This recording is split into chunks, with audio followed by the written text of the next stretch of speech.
सत श्री अकाल जी सारिਆਂ ਨੂੰ welcome to Learning Curve learn today for better tomorrow with Learning Curve. ਦੇਖੋ ਜੀ ਆਪਾਂ ਪਿਛਲੇ ਲੈਕਚਰ ਦੇ ਵਿੱਚ ਪਾਰਟ 4A ਤੱਕ ਕਰ ਚੁੱਕੇ ਆ। ਅੱਜ ਆਪਾਂ ਕਰਾਂਗੇ ਜੀ ਪਾਰਟ 5। ਪਾਰਟ 5 ਜਿਹੜਾ ਆਪਣੇ ਕਨਸਟੀਟਿਊਸ਼ਨ ਦਾ ਉਹ ਡੀਲ ਕਰਦਾ ਹੈ ਯੂਨੀਅਨ ਐਗਜ਼ੀਕਿਊਟਿਵ ਦੇ ਨਾਲ। ਯੂਨੀਅਨ ਐਗਜ਼ੀਕਿਊਟਿਵ ਦੇ ਵਿੱਚ ਆਪਣੇ ਕੋਲ ਆਰਟੀਕਲਸ ਹੈ, ਆਰਟੀਕਲ 52 ਤੋਂ ਲੈ ਕੇ 150 ਤੱਕ 151 ਤੱਕ।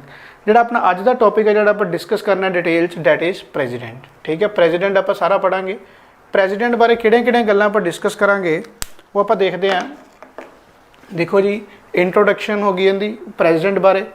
ਨੈਕਸਟ ਕੁਆਲੀਫਿਕੇਸ਼ਨ ਇਹਦੀ, ਨੋਮੀਨੇਸ਼ਨ, ਇਲੈਕਸ਼ਨ, ਓਥ ਔਰ affirmation, term, re-election, impeachment, vacancy, powers, legislative, executive, judicial, military, veto power, emergency power and financial power.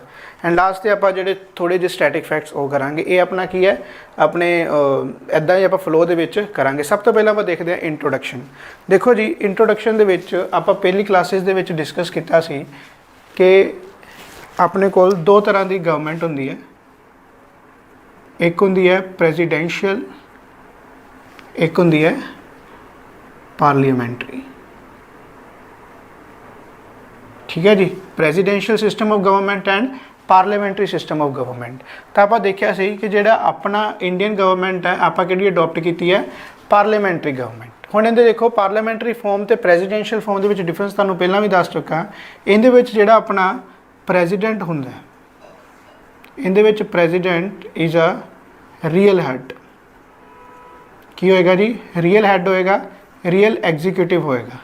ठीक है, बट पार्लीमेंटरी सिस्टम के जोड़ा अपना प्रेजिडेंट है वो होंगे है नॉमिनल हैड। ठीक है, हुण रियल हैड तो नॉमिनल हैड दे विच की डिफरेंस है वो आप एक एग्जाम्पल तो क्लीयर करते हैं। फॉर एग्जाम्पल देखो तुसी अपने कोई फैमिली है, ठीक है, वो फैमिली के सारे डिसीजन की है उन्होंने घरदियां दे होंदे है, बट की है एक फाइनल जी मोहर लवानी होंदी किसी भी आप डिसीजन से वो आप अपने ग्रैंड पेरेंट्स तो लवाने हैं। ठीक है, मतलब जोड़ा भी घर का हैड होंदा तो की हो गया अपना नॉमिनल हैड। मतलब कि साइन तो उन्होंने चलणगे, मंजूरी उन्होंने चलेगी, बट फैसला किहदा दा होएगा वो फैमिली मैंबरस का होएगा। इधर इस तो उल्ट प्रेजिडेंशियल दे विच की हुंदा प्रेजिडेंट जोड़ा अपना रियल हैड हुंदा, मतलब की है सारे फैसले भी वो लेगा तो मोहर भी होंदी चलेगी। ठीक है, ये सिस्टम जोड़ा अपना प्रिवेलेंट है जी USA दे विच। ठीक है, ये सिस्टम जोड़ा आपां अडोप्ट किया। ठीक है, तो हुण आपां ये देख लिया कि जोड़ा अपना प्रेजिडेंट है, प्रेजिडेंट बारे कुछ होर गल्लां देखते हैं। एक गल आपां नूं पता लग गई भी जोड़ा प्रेजिडेंट है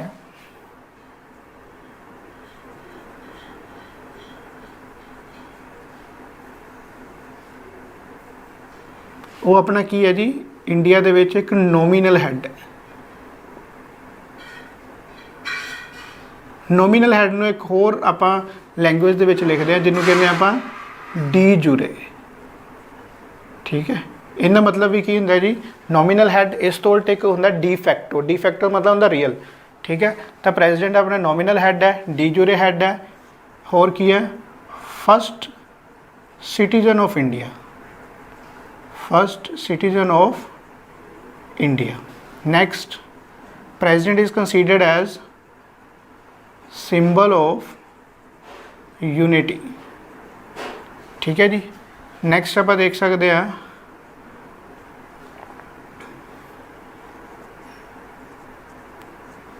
first president of India doctor Rajendra प्रसाद।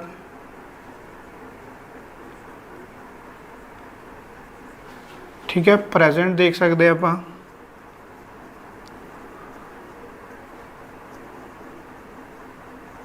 रामनाथ कोविंद।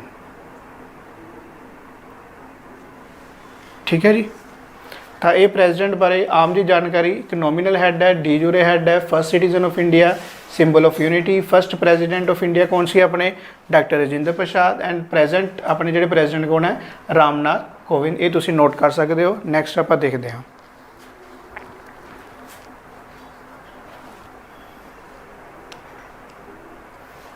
एक क्वेश्चन आया सीगा उनदे देखो ये पूछा सीगा प्रेजिडेंट इज़ नीचे ऑप्शन सी गया रियल हैड एग्जीक्यूटिव हैड। ठीक है, तो उनके आप दसो एक तो नॉमिनल हैड है, एक कह दें आप had of state, had of state. इत्थे स्टेट का मतलब पंजाब, केरला, हिमाचल प्रदेश नहीं है, तुहानूं अगे भी दस चुका है। इत्थे स्टेट नूं as a whole country consider कर रहा है, ठीक है। हैड ऑफ स्टेट किहड़ा हुंदा अपना प्रेजिडेंट, एंड जे इस तो उल्टा अपन क्वेश्चन आवे head of government then it is prime minister, ठीक है। मतलब हैड ऑफ गवर्नमेंट कौन है? Prime minister, and head of state कौन है? अपने प्रेजिडेंट, ठीक है जी। तो नैक्सट आप देखते हैं, ये तुसीं नोट कर सकते हो।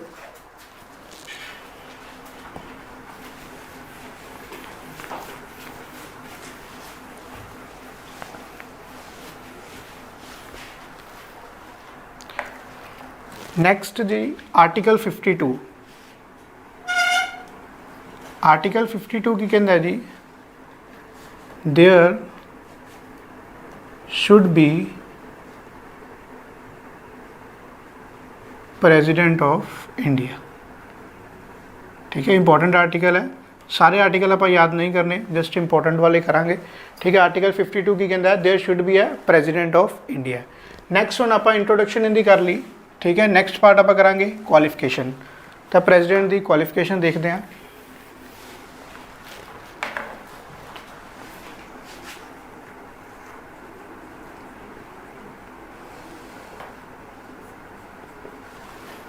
तो क्वालिफिकेशन दे विच सब तो पहला he or she should be citizen of India. Next age कितनी होनी चाहिए है जी? 35 years. Next should not hold any office of profit. हुण ऑफिस ऑफ प्रॉफिट की हुंदा जी? देखो प्रेजिडेंट ऑफिस ऑफ प्रॉफिट का मतलब ये होंदा है कि कोई होर सरकारी काम तो पैसा ना आंदा होवे, ठीक है। तो मतलब कोई ऑफिस ऑफ प्रॉफिट नहीं होना चाहिए, एज 35 साल होनी चाहिए, सिटीजन ऑफ इंडिया होने चाहिए, and last one should be eligible to be member of Lok Sabha, ठीक है। लोक सभा के मैंबर लिए जो क्वालिफिकेशन एलिजिबिलिटी चाहिए है वो भी पूरी होनी चाहिए है। तो 4 कंडीशनस की है क्वालिफिकेशन अपने अकॉर्डिंग टू आर कॉन्स्टिट्यूशन मनिया जांदियां काहदे लई to be a president of India, ठीक है। इंट्रोडक्शन तो बाद अपना क्वालिफिकेशन पॉइंट हो गया। हुण देखो क्वालिफिकेशन है जिहड़ी वो किहड़े आर्टिकल दे विच आउंदी है, तुसीं इत्थे नोट कर सकते हो, आर्टिकल 55, ठीक है जी। क्वालिफिकेशन ऑफ प्रेजिडेंट किहड़े आर्टिकल च आ जाऊगी? आर्टिकल 55 च, ठीक है जी। सॉरी 58 से 55 च तो मैनर आएगा इलैक्शन का 58, ठीक है। तो ये अपने को की हो गया क्वालिफिकेशन।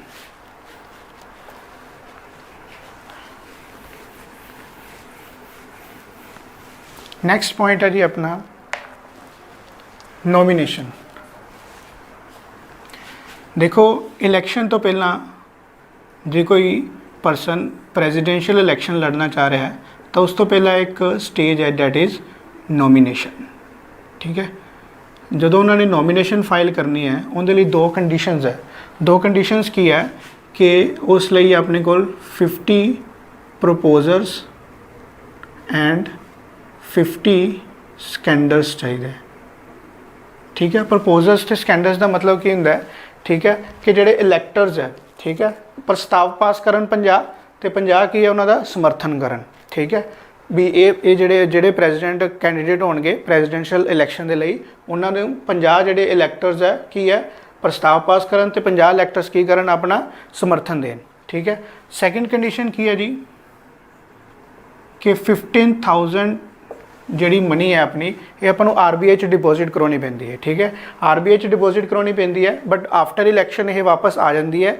बट जे अपने को 1/6 वोट्स मिलन ता, ठीक है। जो 1/6 वोट्स नहीं मिलिया, ठीक है, दैन ये मनी की है वापस नहीं आऊगी, ठीक है। एक सिक्योरिटी अमाउंट होंगी है, जो 1/6 वोट्स नहीं मिलती तो 15,000 रुपया जोड़ा प्रेजिडेंशियल इलैक्शन के लिए जोड़ा कैंडीडेट जमा करवा रहा है वो वापस नहीं आऊगा। 2 कंडीशनस है नॉमिनेशन लिए। उस तो बाद सारा प्रोसैस कितने जाता अपना इलैक्शन का आप देखते हैं, ठीक है। इलैक्शन देखो वेरी इंपॉर्टेंट,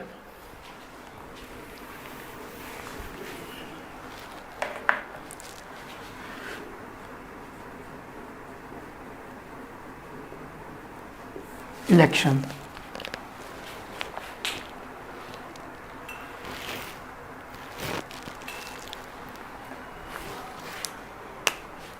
इलैक्शन दे विच सब तो पहला होंदा जी अपना electoral college.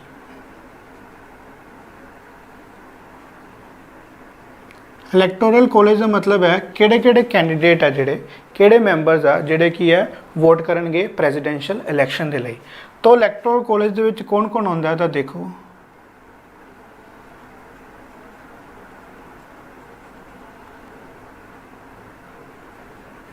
Elected members of Lok Sabha and Rajya सभा, elected members of state legislative assembly,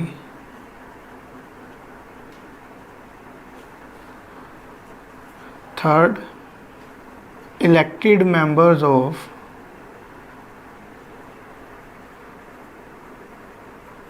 state legislative assembly of Delhi and Puducherry. ठीक है जी, यही बस मैंबर है अपने। ठीक है, नोमीनेटेड मैंबर्स नहीं होंगे। ठीक है, इलैक्शन दे विच only elected members of Lok Sabha and Rajya Sabha, elected members of all the state legislative assemblies, elected member of legislative assembly of Delhi and Puducherry. ये की है अपना की है वोट करनगे किनू प्रेजिडेंट के लिए। हुण देखो सैकेंड पॉइंट ये है कि जो अपना इलैक्शन होणगे प्रेजिडेंट के वो की है इनडायरैक्ट इलैक्शंस है। ठीक है, वो की है इनडायरैक्ट इलैक्शंस है, डायरैक्ट इलैक्शंस नहीं है। हुण डायरैक्ट इलैक्शन तो इनडायरैक्ट इलैक्शंस दे विच की डिफरेंस है देखो। हुण आपां दो तरह के वोटिंग सिस्टम है, दो तरह की आपां इलैक्शन देखते हैं। ठीक है, एक MLA तो एक MP। ठीक है, मतलब कि आप MLA एंड MPs नूं डायरैक्ट इलैक्ट करते हैं। ठीक है जी, बट इहदे विच की हुंदा है इनडायरैक्ट इलैक्शंस हुंदी है। आपां MLA ने चूज़ करते हैं, आपां MP बनाउने हैं, अगों ओह MLA एंड MP की बनाउंदे आ प्रेजिडेंट बनाउंदे आ। मतलब इनडायरैक्टली साडी वोट भी उत्थे तक पहुँच रही है बट डायरैक्टली आपां वोट कास्ट नहीं कर रहे। ठीक है जी, तो जिहड़ी पुछ सकदे हो तुहानूं भी जिहड़ा इलैक्शन मैनर है प्रेजिडेंट का वो डायरैक्ट है कि इनडायरैक्ट है, तो वो की है अपना इनडायरैक्ट है। ठीक है, तो फिर किद्दां अपनी वोट उत्थों तक पहुँचती है वो भी देखते हैं आप।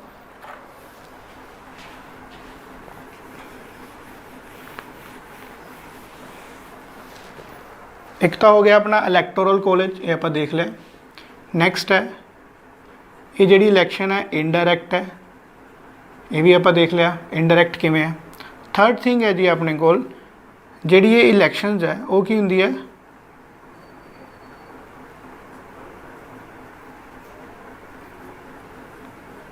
देखो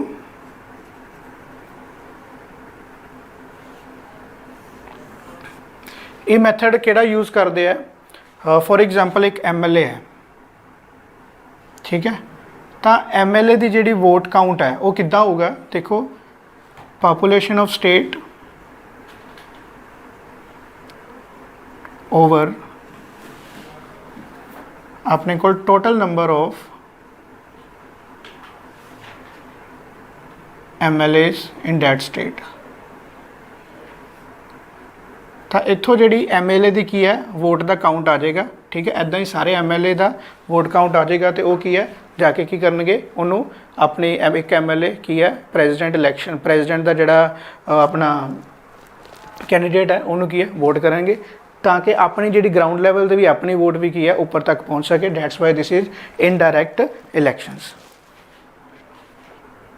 तो इन्हों आप कह दें प्रोपोर्शनल रिप्रजेंटेशन।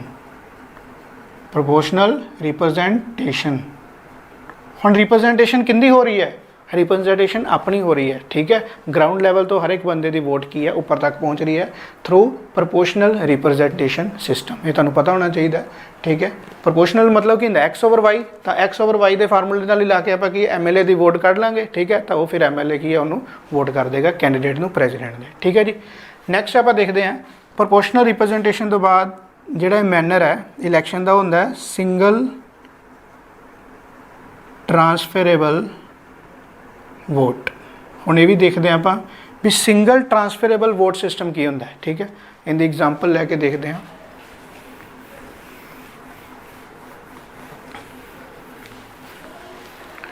फॉर एग्जाम्पल अपने को 3 कैंडीडेट प्रेजिडेंशियल इलैक्शन लड़ रहे हैं ABC।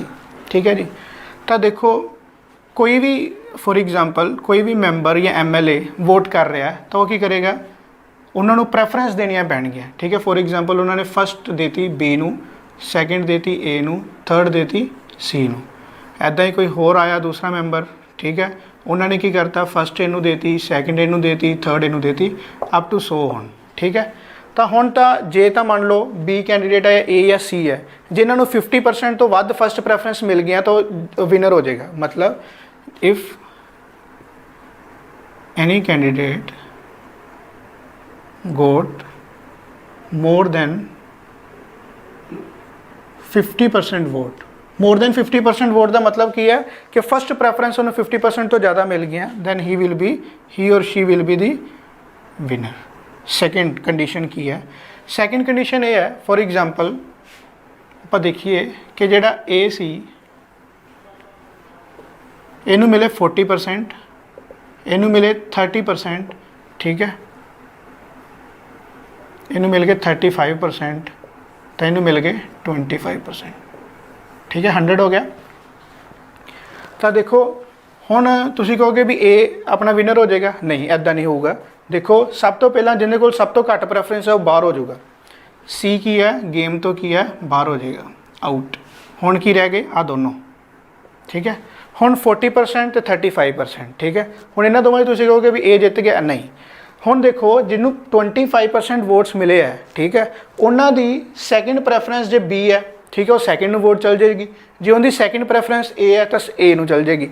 इहदा मतलब आ 25% इन्हां दे विच की है वंडिया जाएगा। फॉर एग्जाम्पल ये 25% दे विचों अपने कोल 20% इहदे कोल चला गया तो 5% वोट्स की है इहदे कोल चले गए। हुण इहदी कितनी बन गई 60%, इहदी कितनी बन गई 40%। तो हुण की है क्लीयर कट विनर कौन हो गया A। ठीक है जी, दोबारा देखते हैं। सिंगल ट्रांसफरेबल वोट सिस्टम का मतलब की होंदा है कि जिहड़ा भी जिन्होंने कोल घट वोट्स आईयां उन्दियां वोट्स की है बाकी कैंडीडेट्स नाल की हो जाणगियां, डिवाइड हो जाणगियां। किस बेस ते जिहड़ी उस बंदे नूं सैकेंड प्रैफरेंस मिली होएगी, जे इहनूं सैकेंड मिलेगी इहदे कोल वोट चल जाएगी, इहनूं सैकेंड मिलेगी इहदे कोल वोट चल जाएगी। उस तरीके नाल आपां देखांगे जदों तक किसी कोल क्लीयर कट मेजोरिटी नहीं होंदी 50% तो ज़्यादा, उदों तक वो की है इलैक्शन का रिजल्ट नहीं आ सकता। ठीक है जी, तो ये सीगा अपना इलैक्शन प्रोसैस जिन्हों आपां की कहने आ single transferable voting system. Last point है जिहड़ा वो है अपना इहदे सीक्रेट बैलेट। सीक्रेट बैलेट का मतलब है जी जिहड़ियां तुसीं प्रैफरेंस भर रहे हो किसी को नहीं पता चलेगा, इट विल बी सीक्रेट। ठीक है, तो ये सीगा सारा अपना इलैक्शन प्रोसैस किंदा अपना प्रेजिडेंट का। तुसीं इहदे आर्टिकल किहड़े याद करने वो लिख लो।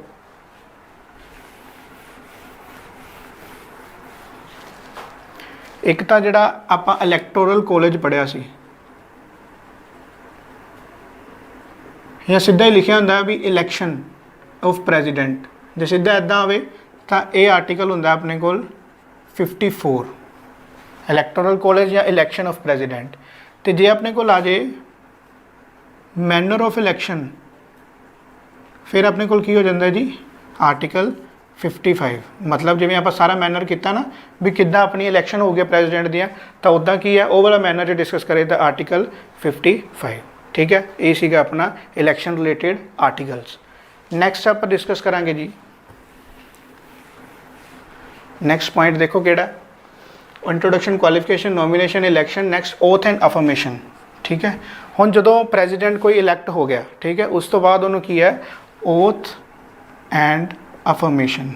मतलब एक सौं चकनी पैंदी है कॉन्स्टिट्यूशन नूं, कॉन्स्टिट्यूशन नाल अबाइड रहन दी, ऑनेस्ट रहन दी। ठीक है, हुण देखो ओथ ते अफर्मेशन दो चीज़ां हैं। ठीक है, ओथ ते अफर्मेशन च डिफरेंस की है। देखो ओथ है जिहड़ी रिलीजियस ओथ होंदी है, अफर्मेशन की होंदी है जिहड़ी नॉन रिलीजियस ओथ होंदी है। क्योंकि इदां दे बंदे भी होंदे हैं, ठीक है, जिहड़े कि नास्तिक होंदे हैं। ठीक है, तो उन्हां लई की है there is a provision of affirmation in a constitution. Otherwise oath जिहड़ी होएगी वो रिलीजियस ओथ होंदी है। ठीक है, दैट इज़ नॉन रिलीजियस। तो इहदे च आपां देखदे हां आर्टिकल है अपने कोल 60। पहला क्वेश्चन तो यही बन जाएगा भी किहड़े आर्टिकल दे नाल की है oath and affirmation, article 60। Next है जी किंदी प्रेजेंस दे विच ओथ लेंदे है जी chief justice of India, chief justice of India administer करते हैं ओथ किन्ना नूं, प्रेजिडेंट नूं। ठीक है, 2 पॉइंट याद रखने हैं ओथ एंड अफर्मेशन दे विच। ठीक है, ओथ सारी है कि 3 लाइन्स दी वो याद करने की लोड़ नहीं है। ठीक है, नैक्सट देखते, नैक्सट है अपना टर्म।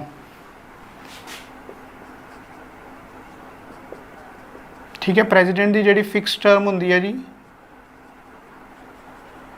5 ईयर्स। ठीक है, उस तो पहला जे रिजाइन करना चाहन, ठीक है, तो रेजिग्नेशन लैटर है जोड़ा किनू देंगे, वाइस प्रेजिडेंट नूं। ठीक है, जे रिजाइन करना है तो वो किनू देंगे लैटर, वाइस प्रेजिडेंट नूं। फिक्स टर्म कितनी होंगी है 5 ईयर्स की।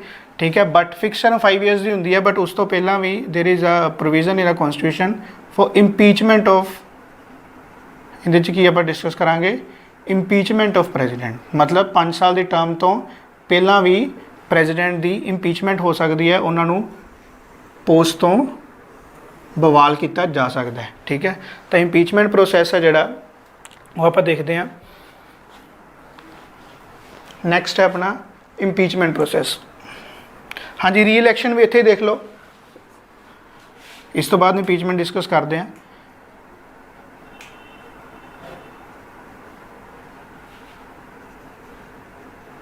एलिजिबल फॉर री इलैक्शन। ठीक है, जिन्नी बारी मर्जी हो की है इलैक्शन की है लड़ सकते हैं, कॉन्ट्ररी टू द फैक्ट कि जो अमेरिका दे विच सिर्फ 2 टाइम ही एक प्रेजिडेंट की है री इलैक्ट हो सकता है, 2 टाइम। ठीक है, बट अपने इत्थे की है जिन्नी बारी मर्जी। ठीक है, he she is eligible for re-election for a number of times. ठीक है, तो हुण आपां डिस्कस करांगे इंपीचमेंट ऑफ प्रेजिडेंट। देखो जी,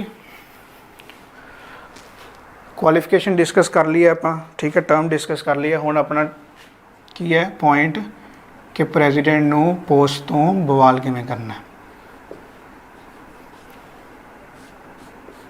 article 60 very important, sorry 61, article 61 impeachment. देखो जी, इंपीचमेंट के लिए सब तो पहला कोई भी हाउस या लोक सभा चाहे राज्य सभा है, उतों के 1/4 मैंबर एक प्रस्ताव पेश करेंगे। 1/4 मैंबर की है प्रस्ताव पेश करेंगे, साइन करेंगे डील। ठीक है, आप की है प्रेजिडेंट नूं रिमूव करना चाह रहे हैं, नाल ही अपने कोल 14 डेज़ का नोटिस चले जाएगा प्रेजिडेंट नूं कि तुहाडे खिलाफ की है इंपीचमेंट प्रोसैस स्टार्ट हो गया, तुसी इस दे बारे कोई सुनवाई करना चाहते हो तो यू आर मोस्ट वेलकम। ठीक है, तो 1/4 मैंबर ने जो साइन करता 14 दिन का नोटिस प्रेजिडेंट को चला गया, उस तो बाद जिस हाउस के ओरिजिनेट होया सी उत्थों दे 2/3 मैंबर पासड दी रिजोल्यूशन की है पास करता, कहना रिजोल्यूशन प्रेजिडेंट नूं इंपीच करन दा। फॉर एग्जाम्पल लोक सभा च होया मान लो, तो फिर प्रोसैस किधर जाऊगा, राज्य सभा च। जदों ये दूसरे हाउस च जांदा है, उस हाउस नूं आपां कहने आ इन्वेस्टिगेटिंग हाउस। ठीक है, इन्वेस्टिगेटिंग हाउस, इहदे च भी अपने कोल 2/3 मैंबरस की है पास करनगे रिजोल्यूशन नूं, तो दैन की है अपना प्रेजिडेंट साहब की हो जाएंगे इंपीच हो जाएंगे। इस की है प्रोसैस है किहड़े आर्टिकल के अंडर, आर्टिकल 61 के अंडर। ठीक है, दोबारा रिपीट करते हैं, लोक सभा राज्य सभा कोई भी हाउस के 1/4 मैंबर, ठीक है, एक प्रस्ताव पास करेंगे, 14 डे का नोटिस दिता जाएगा प्रेजिडेंट नूं, दैन उस हाउस के 2/3 member pass the resolution, then it will go to unlike investigating house 2/3 members pass the resolution for impeachment of president, and after completion of this process a president will be impeached। ठीक है, and this all criteria is come under article 61। ठीक है जी, ये सीगा अपना impeachment process। Next आप देखते हैं जी वैकेंसी।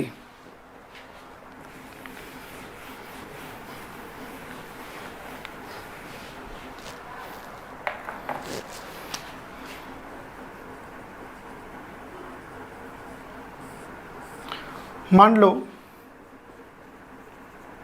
किसी भी कारण करके जो अपने प्रेजिडेंट है, ठीक है, कोई उन्होंने अर्जेंट वर्क, ठीक है, condition, health condition, in case of death, ठीक है, या कोई भी अर्जेंसी दे विच अगर प्रेजिडेंट अपनी पोस्ट से वर्क नहीं कर पा रहे, दैन उस अकॉर्डिंग की हुंदा वाइस प्रेजिडेंट है जिहड़े वो की एक्ट करनगे एज अ प्रेजिडेंट। मतलब प्रेजिडेंट की गैर हाज़री दे विच who will act as a president, vice president. हुण जे इस तो भी थोड़ा एडवांस लैवल का क्वेश्चन आना हो तो पूछ लैणगे वाइस प्रेजिडेंट भी अवेलेबल नहीं है तो फिर कौन प्रेजिडेंट एक्ट करेगा? Then chief justice of India act as a president. हुण जो चीफ जस्टिस भी अवेलेबल नहीं है फिर दैन दी सीनियर मोस्ट जज ऑफ सुप्रीम कोर्ट। वैसे इतों तक क्राइटेरिया कभी पहुंचा नहीं, इतों तक ही पहुंचा हुआ है, ठीक है। मतलब प्रेजिडेंट अगर अपनी पोस्ट से इन रिज़ाइन कर रहे हैं, ठीक है, हेल्थ कंडीशन नहीं सही या इन केस ऑफ डेथ या अर्जेंट वर्क, प्रेजिडेंट अपनी पोस्ट छड़ रहे हैं तो vice president act as a president. जो वाइस प्रेजिडेंट भी अवेलेबल नहीं है, चीफ जस्टिस ऑफ इंडिया, जो चीफ जस्टिस भी अवेलेबल नहीं है, दैन सीनियर मोस्ट जज ऑफ सुप्रीम कोर्ट। ये अपना की है सारा प्रोसेस है वैकेंसी का। बट एक चीज़ याद रखनी है, जो वाइस प्रेजिडेंट एक्ट कर रहे प्रेजिडेंट, तो जो प्रेजिडेंट ने अपनी जॉब छड्डी सी, मतलब इन case of death, retirement, anything, ठीक है, तो की सी अपने को 6 मंथ के under 6 months fresh election should be held, fresh election should be held, ठीक है जी। मतलब की है जो वाइस प्रेजिडेंट एक्ट कर रहे हैं प्रेजिडेंट के तो मैक्सीमम 6 मंथ ਲਈ कर सकता, क्योंकि 6 महीने बाद की फ्रैश इलैक्शन प्रेजिडेंशियल इलैक्शन करवाने जरूरी है, ठीक है। तो ये अपनी किसी वैकेंसी के बारे। हुण जिहड़ियां अपनी टर्म्स रह गई पावर्स, ठीक है, ये पावर्स ते अपना एक लैक्चर आपां सैपरेट लैक्चर रखते हैं। नैक्सट लैक्चर दे विच आपां पावर्स डिस्कस करांगे, ठीक है, legislative power, executive, judicial, military, veto, emergency and financial, ठीक है। मैं फिर कह रहा टॉपिक बहुत ज़्यादा इंपॉर्टेंट है, जिहड़ा भी पेपर देन जाओगे प्रेजिडेंट का क्वेश्चन जरूर मिलेगा, ठीक है। तो नैक्सट लैक्चर दे आपां डिस्कस करांगे powers. Thank you very much, stay tuned.